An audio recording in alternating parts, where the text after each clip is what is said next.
Hey everybody, it's Krista, the pop culture criminologist. I have a PhD in criminal justice, and I love things popular culture, horror, and true crime. And I wanted to get on here and make a video because I've just discovered that Houstonians are spanning across Houston and searching our bayous in search of the alleged Houston serial killer. I just read an article in the Houston Chronicle that said it's giving very Scooby-Doo vibes. So while this may be fun and interesting, I caution you to be careful because going across Houston in these bayous and sort of if you're searching in the underbrush and things, the bayou sides are very unstable. So please don't fall into the bayou when you're searching. And this actually sort of points to something that I wanted to make this video about. As you know, officials, including myself, have gone on to media sort of assuring the public that there is no serial killer. I think I did maybe 7 interviews. 2 of them was with the Houston Chronicle, actually. And I said, there's no evidence of a serial killer, but for some reason, people want to believe that there is one, despite the evidence and the reassurance from not only myself and the Houston Police Department and the mayor of Houston.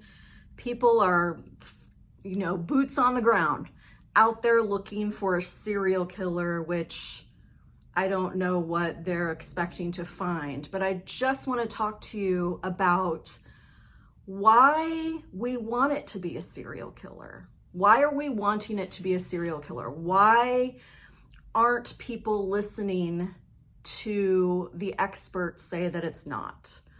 So the first reason that we want it to be a serial killer is that pop culture is priming us for this. I mean, over the past several decades, there have been numerous films, television series, documentaries, podcasts, whatever. I mean, believe me, Silence of the Lambs, I watched that. I was gonna go be the next Clarice Starling and catch serial killers. There's Mindhunter on Netflix. There's all of these true crime documentaries about every kind of serial killer and their confession tapes and whatever, true crime podcasts. Serial killers are everywhere, right? So because the public is watching so much of this in pop culture and media, when they see a pattern, they want to impose the narrative on it. So because, unfortunately, in the past couple of weeks, 6 bodies have been pulled out of Houston area bayous. When the public saw that, huge number comparatively, especially when it was like, successively day after day, automatically, well, it must be a serial killer, right? There can't be any other explanation, right? Because, and I actually have seen this in the comments, I've watched too many crime shows to know that this is a serial killer. Even though the police have said that there's no connection between any of these people, there's no connection between the deaths. The individuals range from, ages in their 20s to their 60s. They're all matter of demographics, age, race, gender, no connection. People still want to believe that it's a serial killer because we see it everywhere. In pop culture, it's become the serial killer has become the sort of like cultural boogeyman, right? That when we see these patterns, we automatically think that it must be this. But I will tell you, serial homicide is exceedingly rare. It does not happen all the time like you'd see on television or Netflix or movies or whatever. So it's a rare occurrence and it becomes very sensationalized by media.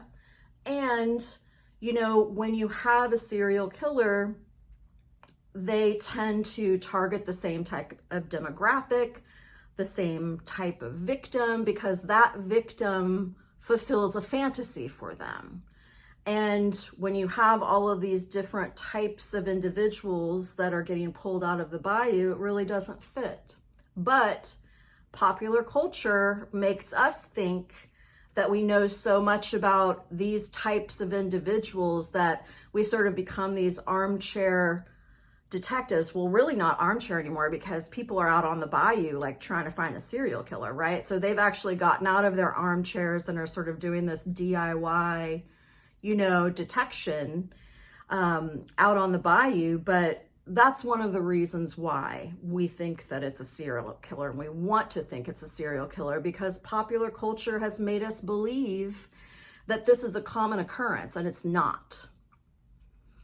The second reason we want it to be a serial killer is because it's easy to have a villain. We want to have a villain.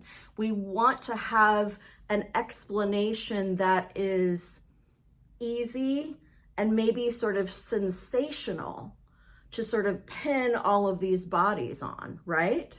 Because what's the alternative?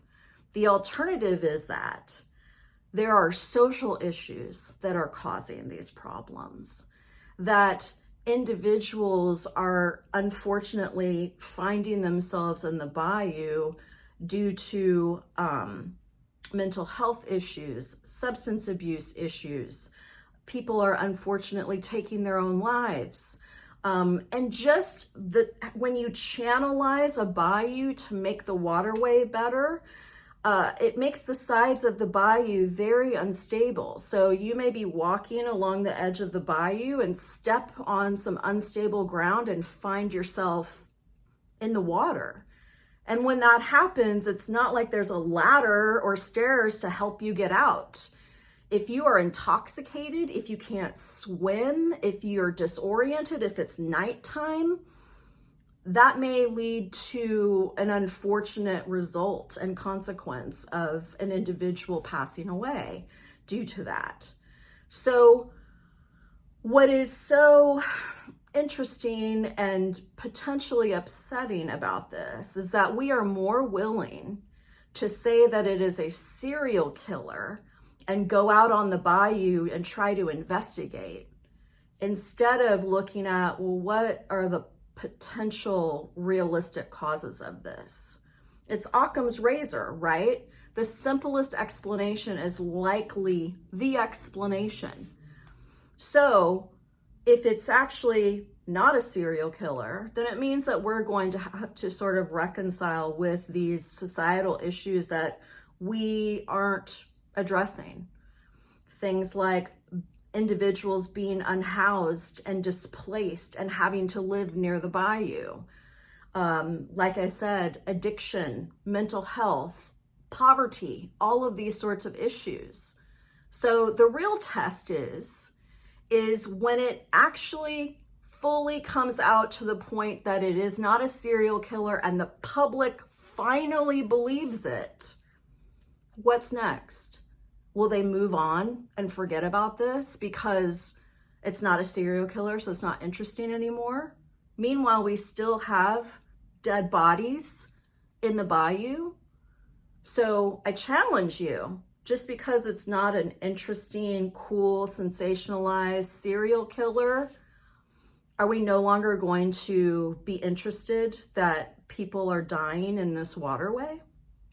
So that's something that you need to watch out for. And the third reason that people are wanting to believe and hold on to this serial killer idea is the media. The media is perpetuating it. I mentioned earlier that I did 7 interviews about this with several different local television channels. The newspaper, the Daily Mail even contacted me and wanted me to talk about this. And over and over again, I said it's not a serial killer. It's not a serial killer. But the media is going to put headlines of, body found in the bayou, not a serial killer, experts say, or whatever those titles are. But if they have serial killer or body in bayou or whatever in the title, or the leading story tonight is, you know, another body is found in the bayou, I mean, you're going to watch it. You're going to click it. My students are like, I've seen you on TikTok a million times. And I'm like, oh my gosh. So that's something that the media is perpetuating so that you will watch it, so that you will click it, so that they can get ratings and views and advertising dollars and all that good stuff when it comes to sort of media and what they're sort of set up to do a lot of times. So those generally are the reasons as to why we can't let go of the fact that this isn't a serial killer. It's not. I know that that's more interesting, unfortunately, but I will tell you, this is something that happens every year. Unfortunately, bodies get pulled out of the bayou every year. Last year in 2024, between June and October, 10 bodies were pulled out of the bayou. But I don't remember a serial killer story happening at that time. The thing that was unusual this time is because it was one after another. So the thing is that it happens every year. Unfortunately, bodies are getting pulled out of these waterways. When you have a body of water, you're going to unfortunately have deaths related to that body of water, whether it's drownings, accidental, people taking their lives, whatever. So that's something that we kind of need to be a bit more realistic about. And for those of you who are down on the bayou, like trying to find the serial killer in the bushes, good luck. I mean, the most I hope you get is a bunch of mosquito bites. So this is the Pop Culture Criminologist signing off. I will talk to you next time.